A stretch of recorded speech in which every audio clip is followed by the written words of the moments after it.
Hi, I'm Katherine Moody, and thank you for joining me on this video.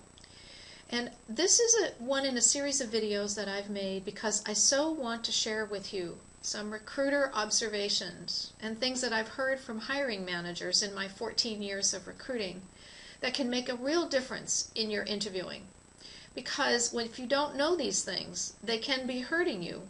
And so let me share them with you and make sure that we do everything possible to end your job search fast with outrageous success.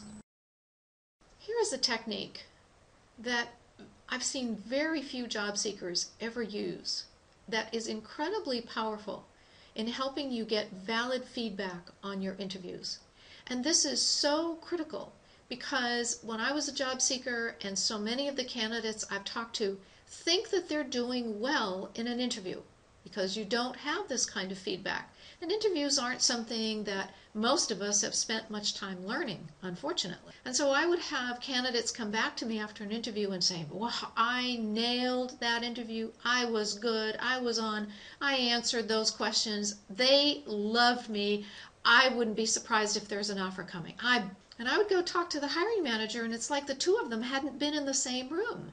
The hiring manager would say, the candidate really did not interview well. Looks good on paper. But the reasons could be a whole variety of things. And, it could be anything from the candidate really had an air of desperation about them, or the candidate answered the questions way too much detail or not enough detail, or they didn't answer the question that I asked, or I didn't feel any connection with them. Maybe they didn't feel enthusiasm. There's just a whole variety of things that you would not know if you don't get this kind of feedback. So let me show you a really simple way for you to get feedback, because here's the thing. If you keep practicing what's imperfect, all you do is perfect the imperfect, and it just makes your job search that much longer. And what you really need is relevant feedback. You need to know how you're coming across and how you're being perceived, because that's what catapults you. Here's a few reasons why people are reluctant to sometimes share this information with you. Absolutely, there is fear of the possibility of being sued. I'm not sure that fear is as big a player in this whole area as people think, but it's certainly a possibility. Another possibility is that they don't think that you really want feedback. They think what you want is perhaps an opening to convince them that you really are the candidate and they've made a bad decision.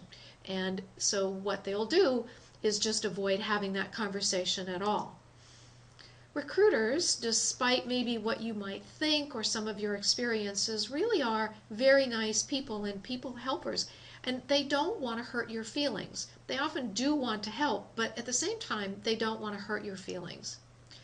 In some cases, recruiters really don't know the details of the interview and why you were not chosen. And this actually happens more than you might think. When I was recruiting, so many times the hiring manager would try to just get me to accept the conclusion that they weren't going to hire the candidate. And they'd say, well, not a fit, not a culture fit is a big sort of generic reason often given. Or they'd say, I don't know, it just didn't feel right. Feel right. This is really important that you hear that. It didn't feel right. Or, gosh, I don't know, maybe there are lots of people out there, send me more people. And so often the recruiters really don't have feedback to share with you. What's really important and what can make the difference in your success is that you start setting the stage from the very beginning. So the first thing you want to do is to build a partnership with the recruiter. So you want to make sure the recruiter knows that you want to do a good job for them. You want them to be proud that they submitted you as a candidate, whether it's a corporate recruiter or an external recruiter. You're not asking them to coach you, but you want them to recognize that you are building a partnership with them. At the same time, you're going to ask them for some assistance. You want to let them know that it would be helpful to you if they could share what they see and hear and what they might learn from the hiring manager about your interviewing. You want to make sure that you assure them you aren't trying to get them to change anybody's mind. It's purely so that you can get better. And remember, recruiters really are people helpers. So you just tell them that you'd appreciate any feedback that you provide, and you know what?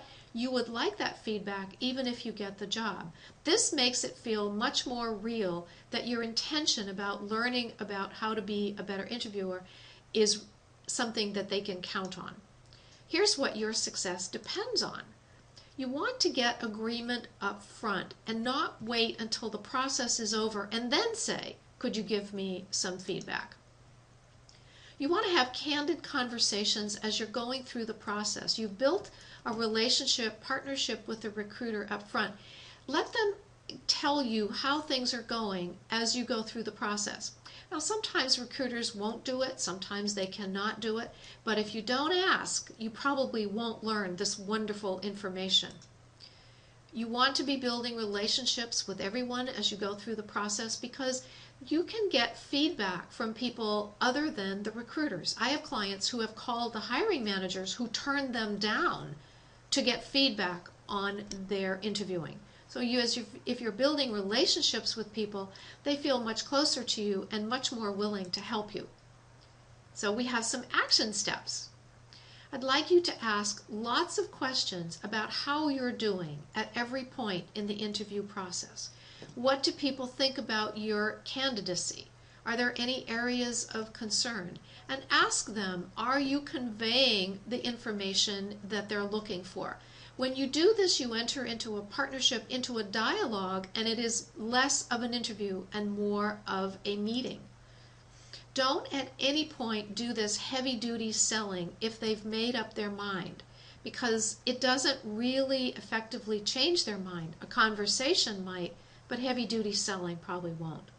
And don't take everything at face value. I've had a client who got feedback from a recruiter that he just took and walked away, and it was very strange because no one had ever called Peter humble before, and that was the reason they'd given as to why he hadn't been chosen. So I encouraged him and gave him some questions, the same as I've given you here, to go back and talk to the recruiter. This was a case where actually it was simply that he had not been able to show them how his experience would have let him move into a position that was larger. So he thought that he was conveying that, and the reality was that he wasn't. So he was able to make some really good changes in his interviewing answers. Remember to always make the relationship a priority. It's better to have a relationship with the recruiter or the hiring manager than to get feedback if you have to sacrifice one or the other. But if you've made relationship a priority, I think you'll find that people are more willing to help you because you've got a connection to them. And you know what? Then it's your turn to celebrate. Your next interview could be your last. In conclusion, please leave a comment and let me know what you think. Or if you have any questions, let me know. Click on the link below to learn more, and let me wish you a fast and outrageously successful conclusion to your job search. Thanks for watching. Take care.